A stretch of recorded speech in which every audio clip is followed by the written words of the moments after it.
Of class 10th in subject IT. Today I will discuss new chapter, that is OpenOffice ORG base, introducing databases.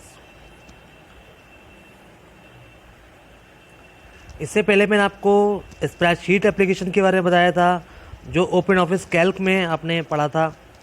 अभी आप databases के बारे में learn करेंगे. Databases क्या होते हैं और how to create simple database using OpenOffice software. First of all, I will describe what is database. Database refers to a collection of related data, and a database system is basically a computer based record keeping system.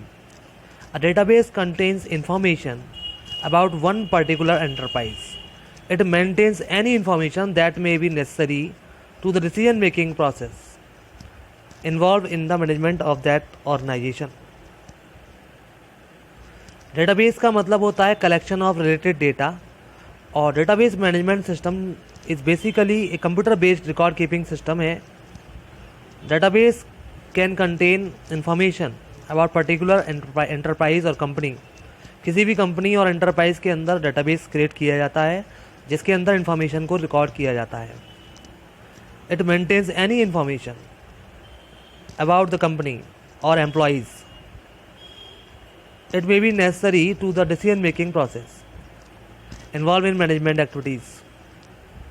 Intention of a database is that the same collection of data should serve as many purposes, many applications as possible. Hence, database is often conceived of as the repository of information needed for running certain functions in a corporation or organization.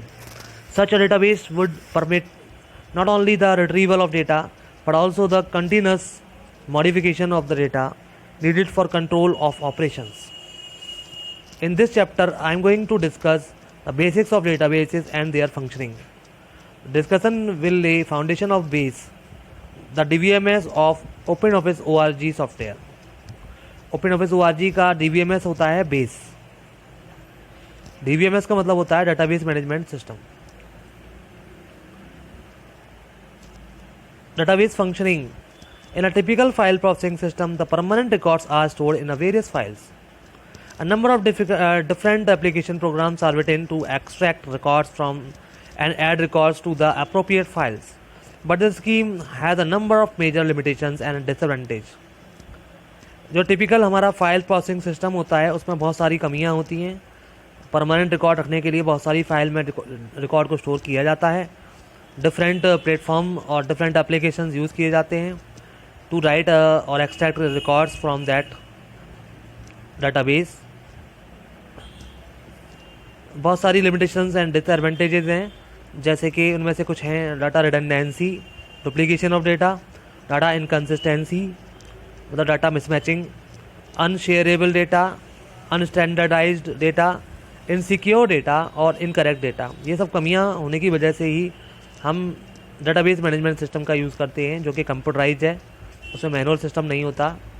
Database management system is answer to all these problems.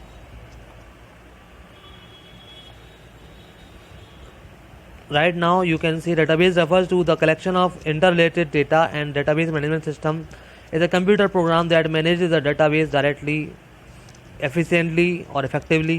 And DBMS software हम use करते हैं database को manage करने के लिए.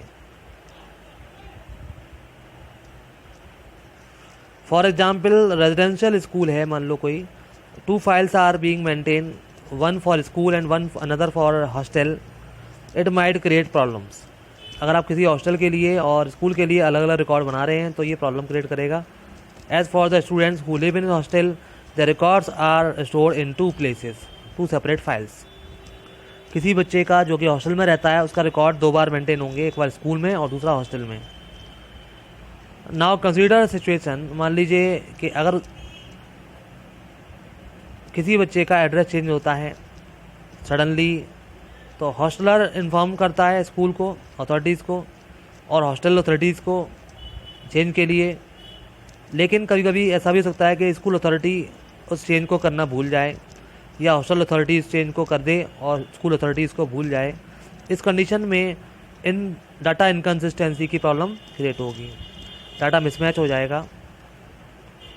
तो database management system इसका एक सॉल्यूशन है जिसको इफेक्टिवली सॉल्व कर सकता है। डाटा सेंट्रलाइज स्टोर होगा डाटाबेस के अंदर।